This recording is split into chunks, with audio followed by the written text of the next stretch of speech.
वर्ष 2016 में भारत की केंद्र सरकार ने देश में ट्रांसपोर्ट और लॉजिस्टिक्स की समस्या को दूर करने के लिए और शहरों को आपस में बेहतर और तेज कनेक्टिविटी के लिए महत्वाकांक्षी प्रोग्राम भारतमाला परियोजना को लॉन्च किया था, जिसके इम्प्लीमेंटेशन की जिम्मेदारी ministry of roads, transports and highways की थी। भारतमाला प्रोग्राम के अंतर्गत कई हजारों किलोमीटर्स की roads, highways, economic corridors, expressways, tunnels, interchanges etcetera के कंस्ट्रक्शन का प्लान बनाया गया है। दोस्तों, वर्तमान में इस प्रोजेक्ट के अंतर्गत भारत में कई expressways, economic corridors etcetera like Delhi Mumbai expressway, Ambala Kotputli expressway, Raipur Visakhapatnam expressway, Amritsar Jamnagar expressway, Bangalore Chennai expressway, Varanasi Kolkata expressway पर कंस्ट्रक्शन वर्क चल रहा है। इसी सीरीज में एक और economic corridor Delhi Dehradun economic corridor का वर्क भी चल रहा है। हेलो दोस्तों, मेरा नाम है हुसैन और स्वागत है आपका इंडियन कंस्ट्रक्शन इन्फो चैनल में। फ्रेंड्स, आज के इस स्पेशल वीडियो में हम डिस्कस करेंगे Delhi Dehradun economic corridor project के बारे में, जिसमें हम डिटेल में देखेंगे इस प्रोजेक्ट से जुड़ी तमाम important information including some technical details,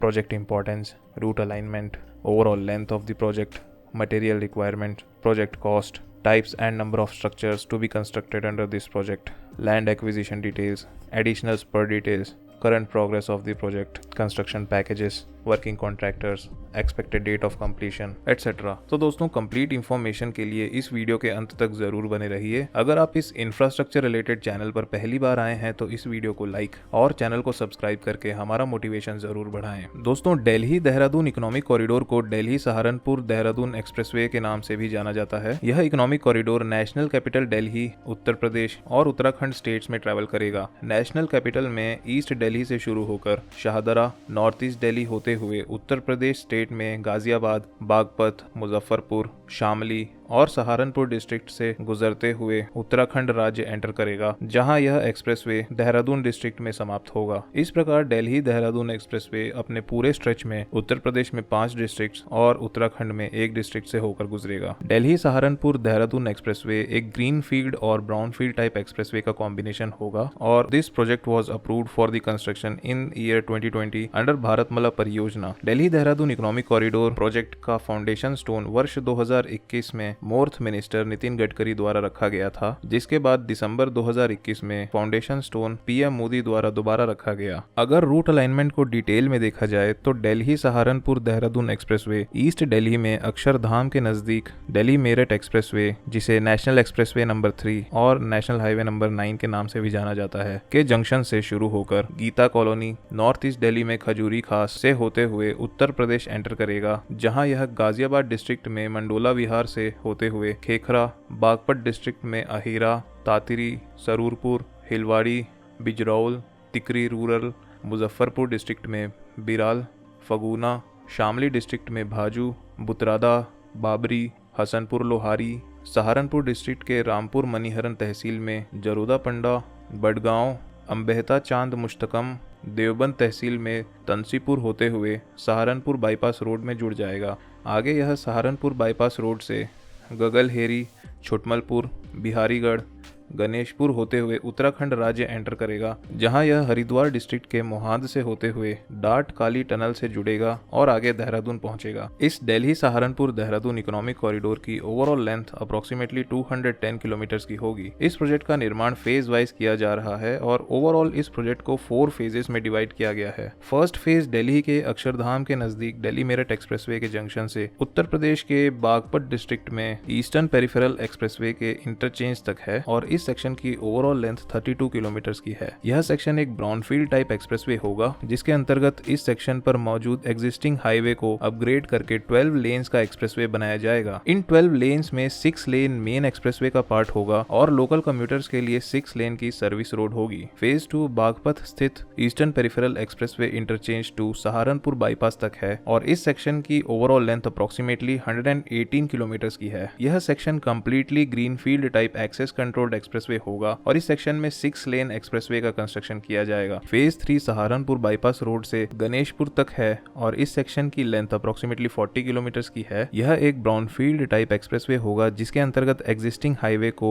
upgrade करके 4 लेन्स का कंस्ट्रक्ट किया गया है। फेज 4 उत्तर प्रदेश के गणेशपुर टू उत्तराखंड स्थित देहरादून तक है और इस सेक्शन की लंबाई अप्रोक्सीमेटली 20 किलोमीटर्स की है। यह सेक्शन भी एक ब्राउनफील्ड टाइप एक्सप्रेसवे होगा, जिसके अंतर्गत एग्जिस्टिंग 2 लेन हाईवे को अपग्रेड करके 4 लेन एक्सप्रेसवे बनाया जाएगा। इसके साथ ही इसमें फ्यूचर में अप टू 6 लेन तक एक्सटेंशन का भी प्रोविजन दिया जाएगा। फ्रेंड्स, दिल्ली सहारनपुर देहरादून एक्सप्रेसवे के सक्सेसफुल कंप्लीशन से ईस्ट और नॉर्थ ईस्ट दिल्ली में होने वाला हैवी ट्रैफिक और कंजेशन की समस्या कम हो जाएगी। इसके साथ ही ट्रॉनिका सिटी, मंडोला विहार जैसे एरियाज के डेवलपमेंट पोटेंशियल में भी इजाफा होगा। इस एक्सप्रेसवे का ग्रीनफील्ड पोर्शन उत्तर प्रदेश के रूरल और बैकवर्ड एरिया से होकर गुजरता है और after completion of this project it is expected that expressway के नजदीकी क्षेत्रों के विकास में एक जबरदस्त उछाल होगा। दिल्ली सहारनपुर देहरादून एक्सप्रेसवे को इस प्रकार डिजाइन किया गया है जिसे इस पर वाहन up to 100 kilometre per hour की रफ्तार से चल सकेंगे। थ्रू आउट इस एक्सप्रेसवे का पेवमेंट फ्लेक्सिबल टाइप होगा। इस प्रोजेक्ट के ग्रीनफील्ड सेक्शन के राइट ऑफ वे या कहें ROW को 70 मीटर्स का रखा गया है, वहीं ब्राउनफील्ड सेक्शन में इसका ROW लैंड अवेलेबिलिटी के अकॉर्डिंग रखा गया है और स्पेशली फॉरेस्ट रिजर्व एरिया में इस एक्सप्रेसवे के ROW को 25 मीटर्स तक रेस्ट्रिक्ट किया गया है। दोस्तों, वर्तमान में दिल्ली से देहरादून की दूरी अप्रोक्सीमेटली 245 किलोमीटर्स की है, जिसे कवर करने में अप्रोक्सीमेटली 6 to 7 आवर्स का समय लग जाता है और टूरिस्ट सीजन में ट्रैफिक कंजेशन बढ़ने की वजह से यह समय 7 to 8 आवर्स तक हो जाता है। दिल्ली सहारनपुर देहरादून एक्सप्रेसवे के कंप्लीशन के बाद दिल्ली से देहरादून की दूरी अप्रोक्सीमेटली 30 to 35 किलोमीटर्स कम हो जाएगी और साथ ही हाई स्टैंडर्ड के पेवमेंट और फुल्ली एक्सेस कंट्रोल्ड एक्सप्रेसवे की मदद से दिल्ली से देहरादून मात्र 2.5 आवर्स में पहुंचा जा सकेगा। इन अदर वर्ड्स हम कह सकते हैं कि travel time will almost cut to half. Delhi Dehradun expressway project के फेज 1 यानी Delhi to EP east junction तक के 32 किलोमीटर्स के सेक्शन में अप्रोक्सीमेटली 6.4 किलोमीटर्स के एलिवेटेड कॉरिडोर का भी निर्माण होगा और एग्जिस्टिंग ब्रिजेस एंड स्ट्रक्चर्स को एक्सटेंडेड एक्सप्रेसवे के अकॉर्डिंग वाइडन किया जाएगा।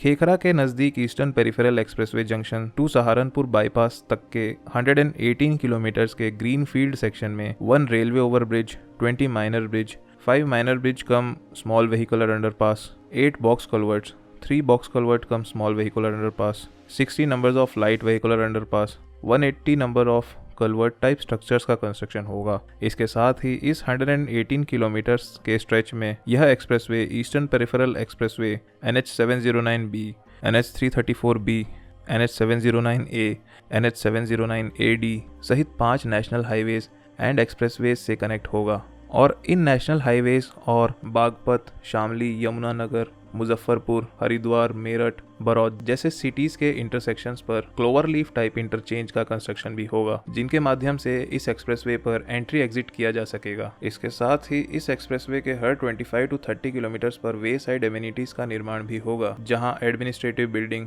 Parking area, rest areas etcetera की सुविधा होगी और रेगुलर इंटरवल्स पर bus, truck laybys, emergency calling booths, fuel stations etcetera का निर्माण किया जाएगा। सहारनपुर बाईपास के आगे अप टू गणेशपुर तक के 40 किलोमीटर सेक्शन, जिसे रिसेंटली 4 लेन का बनाया गया है, पर एग्जिस्टिंग स्ट्रक्चर्स को एक्सेस कंट्रोल्ड एक्सप्रेसवे स्टैंडर्ड के अकॉर्डिंग अपग्रेड किया जाएगा और इस स्टैंडर्ड के तहत necessary underpasses, service roads, barriers etcetera का कंस्ट्रक्शन होगा, जिससे यह सेक्शन फुल्ली एक्सेस कंट्रोल्ड बन जाएगा। गणेशपुर के आगे अप टू देहरादून तक के लास्ट 20 किलोमीटर सेक्शन को इस दिल्ली सहारनपुर देहरादून एक्सप्रेसवे का सबसे कठिन और टफ सेक्शन बताया जा रहा है। इस सेक्शन का कंस्ट्रक्शन इतना चैलेंजिंग इसलिए हो जाता है क्योंकि इस सेक्शन का मेजॉरिटी पार्ट उत्तर प्रदेश और उत्तराखंड स्टेट के फॉरेस्ट रिजर्व से होकर गुजरता है और साथ ही इस सेक्शन का टेरेन माउंटेनियस और हिली होने की वजह से यहाँ कंस्ट्रक्शन वर्क करना अपने आप में एक चैलेंजिंग टास्क होगा। चूंकि इस सेक्शन में एक्सप्रेसवे का कुछ पार्ट फॉरेस्ट रिजर्व और राजाजी नेशनल पार्क के नजदीक से होकर गुजर रहा है, इसलिए वाइल्ड लाइफ एनिमल्स के स्मूथ और सीमलेस मूवमेंट के लिए इस गणेशपुर टू देहरादून सेक्शन में अप्रोक्सीमेटली 12 किलोमीटर्स का वाइल्ड लाइफ एलिवेटेड कॉरिडोर भी बनाया जा रहा है, जो कि भारत ही नहीं बल्कि पूरे एशिया का सबसे बड़ा एक्सटेंडेड वाइल्ड लाइफ कॉरिडोर होगा। इस कॉरिडोर की ग्राउंड लेवल से हाइट अप्रोक्सीमेटली 5 to 6 मीटर्स की होगी, जिसके माध्यम से हाथी जैसे बड़े जानवर भी इस कॉरिडोर को आराम से पार कर सकेंगे। इसके अलावा इस सेक्शन पर अप्रोक्सीमेटली 2.5 किलोमीटर्स की ट्विन टनल का कंस्ट्रक्शन भी होगा। दोस्तों, Delhi Dehradun economic corridor project will have arrangements for rain water harvesting at intervals of of 500 metres. इसके साथ ही थ्रू आउट इस एक्सप्रेसवे पर 400 वाटर रिचार्ज पॉइंट्स भी होंगे। इस एक्सप्रेसवे पर क्लोज्ड टोल मैकेनिज्म को अडॉप्ट किया जाएगा, जिसके मदद से यात्रियों से सिर्फ उतना ही टोल फेयर कलेक्ट किया जाएगा जितना डिस्टेंस एक्सप्रेसवे पर ट्रैवल किया होगा। अब अगर बात करें कंस्ट्रक्शन मटेरियल्स की, तो दिल्ली देहरादून एक्सप्रेसवे के कंस्ट्रक्शन में more than 3.5 crore cubic metres of soil या कहें अर्थवर्क का वर्क होगा। इसके अलावा 25 lakh cubic metres of aggregate, 3.5 lakh cubic metre of sand, 30,000 cubic metres of cement और लगभग 40,000 मेट्रिक टन ऑफ स्टील का भी यूज होगा। इसके अलावा ओवरऑल प्रोजेक्ट में more then 13 lakh kilolitre of water का भी इस्तेमाल होगा। अगर बात करें लैंड एक्विजिशन की, तो दिल्ली देहरादून एक्सप्रेसवे प्रोजेक्ट के लिए more than 1000 hectare of land को एक्वायर किया जा रहा है। दिल्ली सहारनपुर देहरादून इकोनॉमिक कॉरिडोर का कंस्ट्रक्शन EPC अर्थात engineering procurement and construction mode के तहत किया जा रहा है और इस प्रोजेक्ट की overall cost approximately 13,000 crore rupees होगी। कंस्ट्रक्शन वर्क के लिए इस प्रोजेक्ट को कुल 10 पैकेजेस में डिवाइड किया गया है, जिसमें फेज 1 के अंतर्गत 2 पैकेजेस, फेज 2 के अंतर्गत 4 पैकेजेस, फेज 3 के अंतर्गत 2 पैकेजेस और फेज 4 के अंतर्गत 2 पैकेजेस शामिल हैं। वर्तमान में इस एक्सप्रेसवे पर कंस्ट्रक्शन वर्क स्टार्ट हो चुका है और इसका निर्माण Gawar constructions, Gayatri projects, Shiv build India, Vashishtha construction, Krishna construction जैसी कंपनीज कर रही हैं। करंट प्रोग्रेस के according Delhi Dehradun expressway project का कंप्लीशन और ऑपरेशनल होना ईयर 2024 दिसंबर तक एक्सपेक्ट किया गया है। दोस्तों, एक बात तो निश्चित है कि इस एक्सप्रेसवे के निर्माण के बाद दिल्ली टू देहरादून के सफर में टाइम के साथ साथ फ्यूल की ह्यूज सेविंग्स तो होगी ही। इसके साथ ही इस एक्सप्रेसवे के नजदीक के क्षेत्रों में सोशियो और इकोनॉमिकल डेवलपमेंट को स्ट्रॉन्ग पुश मिलेगा। इसके अलावा देहरादून, हरिद्वार एटसेट्रा जैसे रिलीजियस एंड हॉलिडे डेस्टिनेशन पर भी टूरिज्म इंडस्ट्री को और रियल एस्टेट सेक्टर को भी एक जबरदस्त ग्रोथ मिलेगी। दोस्तों, इस प्रोजेक्ट से जुड़ी एक और इन्फॉर्मेशन यह भी है कि दिल्ली देहरादून एक्सप्रेसवे पर करंटली 2 स्पर रूट का निर्माण कार्य भी चल रहा है। इनमें से पहला स्पर रूट शामली से अंबाला तक है, जिसकी लंबाई अप्रोक्सीमेटली 101 किलोमीटर की है। यह स्पर एक्सप्रेसवे उत्तर प्रदेश और हरियाणा के बीच होगा। इसके अलावा सेकेंड स्पर एक्सप्रेसवे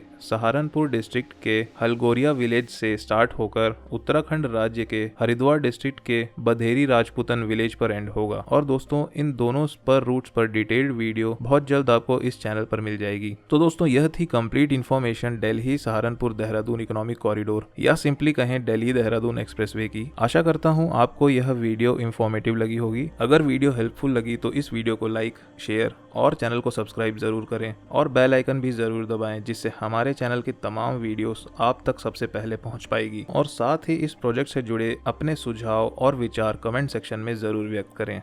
धन्यवाद।